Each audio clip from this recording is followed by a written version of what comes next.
हरे कृष्णा। दासों के दास श्री श्री राधा माधव अष्ट सखी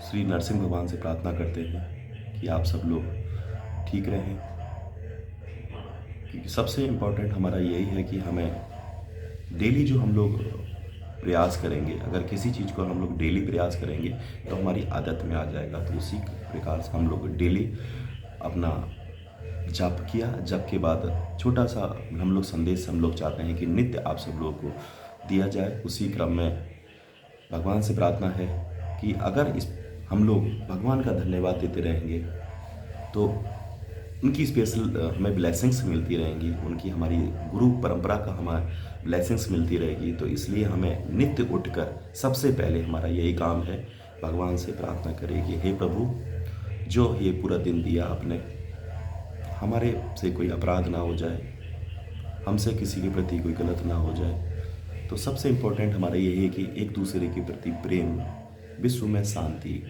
कैसे होगी? जब हम एक दूसरे के प्रति श्रद्धा, प्रेम हमारे अंदर से जागृत होगा। तो यही चैतन्य महाप्रभु का आंदोलन है। हमें अपने अंदर शिष्टाचार लाना है, तो प्रयास करना है। तो माया कहीं ना कहीं हमारे ऊपर विकराल, इसलिए सबसे इम्पोर्टेंट है सतोगुण, फिर रजोगुण, फिर तमोगुण। इसलिए हो सके तो सबसे पहले आप प्रयास करिए, सुबह सुबह अगर आप जो माला करते हैं सुबह सुबह निपटा लीजिए। पूरे दिन फ्री रहेंगे आप। भगवान ने कहा है ना, 24 घंटे बनाए हैं। इस 24 घंटे में 8 घंटे भगवान की सेवा करनी होती है। आप 5 से 10 मिनट बस आरती दिखाई, जल्दी जल्दी वो भी। भगवान को समय चाहिए, समय चाहिए। इसलिए 8 घंटे भगवान की सेवा, 8 घंटे काम धंधा और 8 घंटे आराम से सोइए। 24 घंटे होते हैं ना, अपना नियम बनाइए, रूल्स बनाइए। अगर नियम नहीं बनाएंगे, आइए से पूछिए उनके क्या रूल्स हैं। उनका पूरा डेली की दिनचर्या एक दिन पहले ही अगले दिन की डिसाइड हो जाती है कि हमें क्या करना है, क्या नहीं करना है। आप अगर किसी प्रधानमंत्री से समय लेंगे, मुख्यमंत्री से समय लेंगे, तो मिल जाएगा इतनी जल्दी समय। तो भगवान तो परम भगवान है, उनसे हमें क्या करना है? अपना एक प्रेम जोड़ना है, एक अपना संबंध जोड़ना है। तो कैसे समय मिलेगा? तो हमारा प्रयास है कि अपनी जो भी डेली की दिनचर्या है उसमें समय निकालिए भगवान के लिए, कुछ समय दीजिए। भागम भाग भाग तो रहे हैं, लेकिन जीवन में आनंद नहीं आ रहा है। आनंद तभी आएगा जब परम आनंद भगवान कृष्ण की शलाघत होंगे। तो मेरा आप सभी भक्तों से यही निवेदन है, परम आनंद चाहिए तो कुछ समय देना पड़ेगा, भगवान की सेवा करनी पड़ेगी। तो सेवा का भी 3 तरीके से हो सकती है। कोई तन से करता है, कोई मन से करता है, कोई धन से करता है। तो हमें सब चाहिए, सभी प्रकार के भक्त चाहिए। तो आप देखिए, जो भी आप जिस श्रेणी में भी हैं, बस प्रार्थना करते रहिए, निवेदन, प्रभु जी कुछ सेवा का मौका दीजिए, कुछ सेवा का मौका। जैसे हम आपकी सेवा कर पा रहे हैं, तो एक दूसरे को आदान प्रदान करना है, तभी तो प्रेम बढ़ेगा। लेते ही जाएंगे, दे कुछ नहीं रहे, तो हमारा काम है देने का।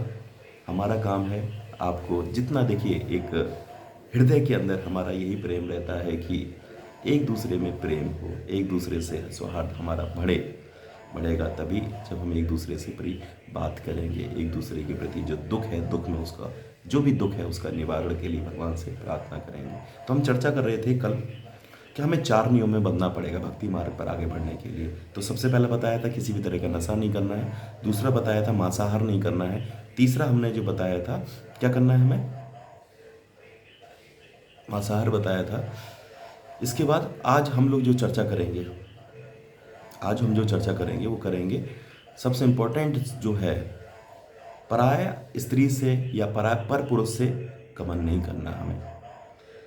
तो इसमें हम लोग चर्चा कर सकते हैं कि जिसके साथ हमारी संबंध है, यानी कि आध्यात्मिक रिश्ता जुड़ा है, जिससे हमारी शादी हुई है, उसी के साथ अपना एक संबंध बना के रखना, चाहे वो पुरुष है चाहे माता हो।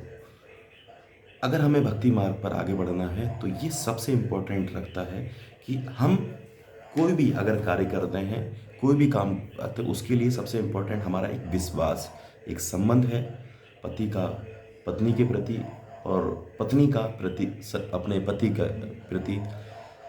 तो यही होना चाहिए कि हमें किसी से भी अलग अपना कोई संबंध रखना नहीं चाहिए। तो हमारा प्रयास यही है कि अगर हम इन 4 नियमों का डेडिकेशन के साथ पालन करेंगे, तब हम क्या हैं, तब हम मनुष्य हैं, तब हम भगवान की सेवा करने के पात्र हैं।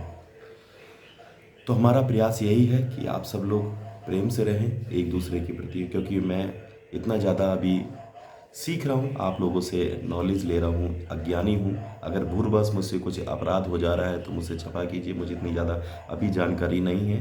तो मुझे अपना बच्चा समझकर, अपना बेटा समझकर, छोटा समझकर मेरा आपसे चरणों में निवेदन यही है, किसी भूलवश अगर मुझसे कोई अपराध हो जा रहा हो, मैं इतना अज्ञानी हूँ, अभी मैं बस सीख रहा हूँ, जानकारी ले रहा हूँ, वो जानकारी दे रहा हूँ, उसमें अगर भूलवश मुझसे कोई त्रुटि हो रही हो, मुझसे कोई अपराध हो रहा हो, तो मैं आपसे क्षमा मांगता हूँ। यही निवेदन है कि नित्य भगवान की सेवा से जुड़े रहना है, उनको धन्यवाद देना है हम उनको, तभी हम भक्ति मार्ग पर आगे बढ़ सकते हैं। हरे कृष्ण कृष्ण कृष्ण हरे हरे, हरे राम राम राम हरे हरे, हरि हरि बोल।